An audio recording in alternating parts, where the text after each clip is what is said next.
everybody, this is Dave, and today we have a very amazing video coming up. We've been working on it for so long, and I want to introduce you my good old friend, Shady Sight Beast. Yo guys, what's up? Happy to be back. Finally, dude, oh my goodness, Dude, finally we get to do this video, and finally we get to explain this video. I mean, dude, issue 25, oh my goodness. like easily, if you're a diehard Superman fan, this is like easily one of the most epic moments in Superman history. Like the Yes. emotion, everything, the power. They've literally brought out what Superman truly is capable of, and that's how you know, like, power of hope is just so strong. He never gave up. He kept fighting, and his face when he saw those suns return, he knew he was back. He knew Superman was back.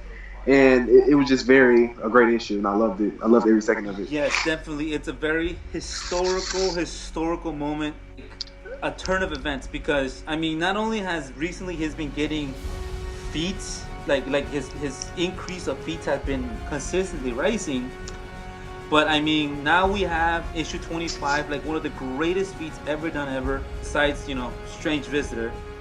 Wow, it was such an emotional issue. It's one of the most epic issues I've ever read so far. So going over the issue in Justice League 25, a little bit before that, from 19, it starts off as the Justice League trying to save their multiverse. Physics, everything was just like falling apart. Out of wax. Yep. Yep, because of the source wall, it has a hole in it. So they're trying to save their multiverse, and they got help from Mixie, the fifth dimensional imp. And Mixie led them to the sixth dimension, and then going into that sixth dimension, a lot of things went haywire. A lot of things they were deceived. The Justice League were deceived that a new, older Superman showed up, although it wasn't him. And in the end, it was World Forger that was him. And Superman was stuck on a planetoid in a void, right? In a blackened void where there is no sun. So in 25, you have Superman attempting to leave that area. He jumped from that planet, destroying that planet, and he's just flying just aimlessly out there in the blackened void, and he's just trying to find a way out of there. Now, and this is where it starts. Everything starts. Okay, this is where Superman is flying towards out of nowhere, and eventually he is leading to suns. Right, he was in the brink of death. This is where he was like completely, almost diminished of solar energy. Now, when suns were introduced to him, all right, Shady, would you like to mention the very first thing that you saw? You know, Superman at the time, he was flying. But once Batman closed that dimension, sending the suns into a fast orbit, you can see Superman's face, his motivation completely drained from his body, his face. As he realized, oh no, I might actually be in trouble here. But even with that being said, Superman kept trying to push forward. He kept trying to get out. But hope was literally decaying. The person who he is was decaying. Without hope, there is no Superman. There is no hope with Superman in that very moment. He tried to think about his family. He tried to think about his friends. Nothing seemed to be working. At the brief moment, Superman actually thought it was over for him. But then he saw light. And when he saw the light, he felt the heat. He felt the warmness. He knew what it was. It was suns. And Superman flew through those suns and got a massive power boost, making him like literally stronger than we've really ever seen him. Of course, like strange, might be even like Strange Visitor level, who also is a Superman that's sixth dimensional. Superman had one of the best feats of all time. Flew faster than imagination, physics, anything. Now, a lot of people try to debunk him flying really fast when it said that in a few hours light can catch up to him. But what they don't understand is what the writer was saying is if Superman was to stop, light would catch up to him. Yeah, and that's one thing about is that in the context when Superman was going through a bunch of suns, the narrator states that he was going speed beyond physics, and even goes further saying beyond imagination. And on the next narrating block, it also says that it will take hours for light to catch up to him, months for sound. Now, this is if Superman was to completely stop, right? If it was to completely stop, then of course that would have catched up to him. But the fact that it didn't happen, Superman didn't stop; he continued going. Now, it's completely stupid to think that if light was to catch up to him, then he isn't going that very fast. That's why I'm like literally said he's going faster than like he's going faster than he ever before. So like, come on now. Yeah. It's funny because people are saying, "Oh yeah, well, I mean, light could have catch up." I'm like, yeah, it's saying if Superman was to stop, but he didn't. Yeah. He went even more further because going even further. I mean, this is. And it says beyond imagination. We're talking about fifth dimensional levels of feat, you know? This is like fifth dimensional plus or sixth dimensional. This is a type of speed that is like, I don't know, it's unthinkable. Superman went super fast in this level, and people will say, well, they're sixth dimensional suns. You heard that one, right? Oh yeah, I heard that. Well, okay. Well, let me ask you. Okay, let's just say that all the physics that in that multiverse that they were on, it's sixth dimensional, right? You got Batman in that same multiverse. Is he tanking sixth dimensional suns? Right? I mean, okay, he's tanking sixth dimensional sun rays and stuff like that. No, it's not. This is just a multiverse that hasn't yet been planted in the third dimensional plane. It's right now on a sixth dimensional plane outside of the main multiverse. Right? That's the plan that World Forger was trying to do, is to bring that multiverse down and replace the one that Justice League are currently at. So, I mean that's just crazy. But either way, it's just a quick little bit of argument against that. And now, what's the next thing that happens, Chris? Like, what is the next feat that occurs after? Now, right after that, the narrator states that every dimension can feel his presence. And now people might say, oh, that's just a hyper hole. But literally, if you continue to read the storyline, you can see that the World Forger says, what is this vibration?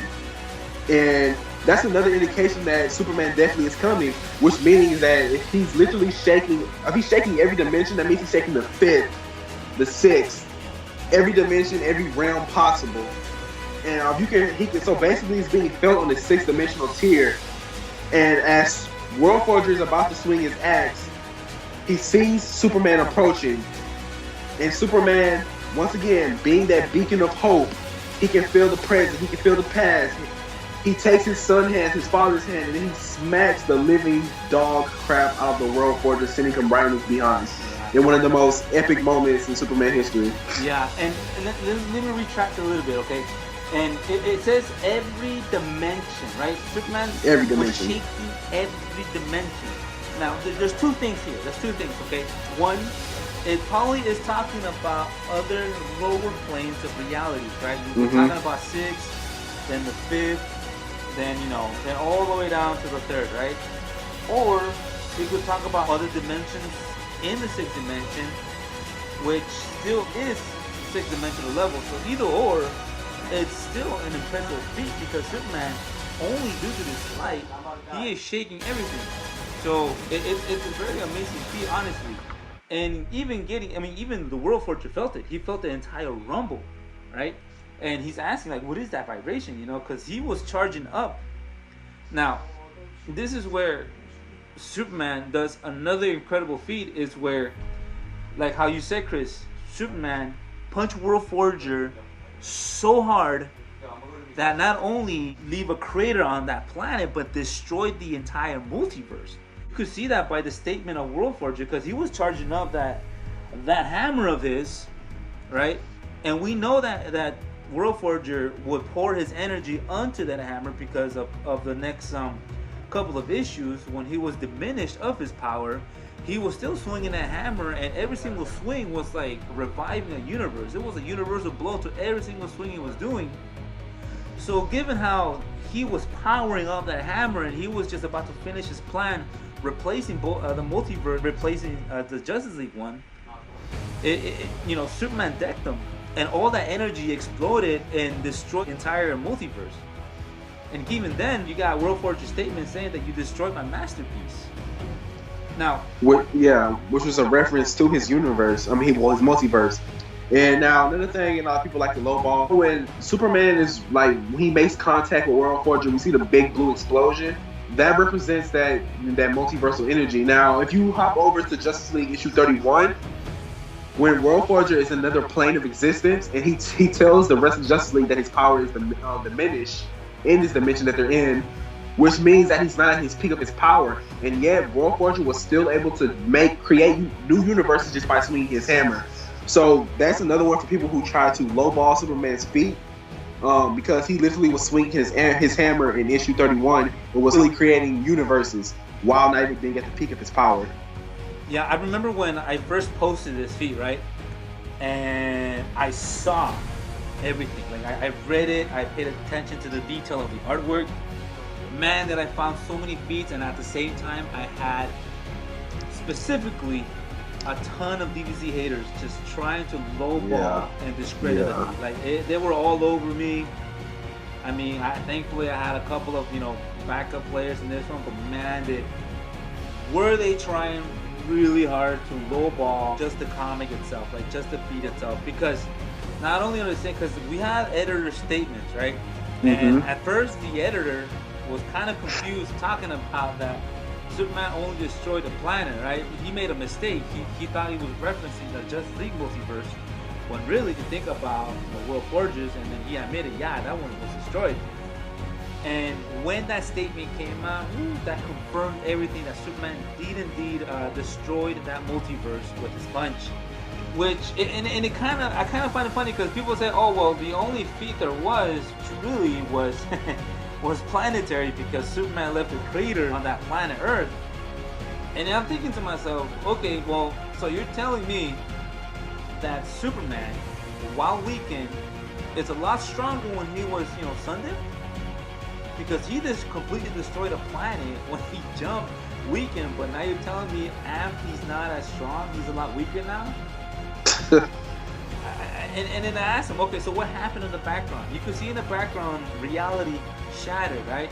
You can literally see cracks. And people were that's literally a representation of destruction of time and space. Again, you got the lowballer saying, well, you still have planets and stars in them, and it's just like, well, that's not the feat. The feat is the fact that you broke reality.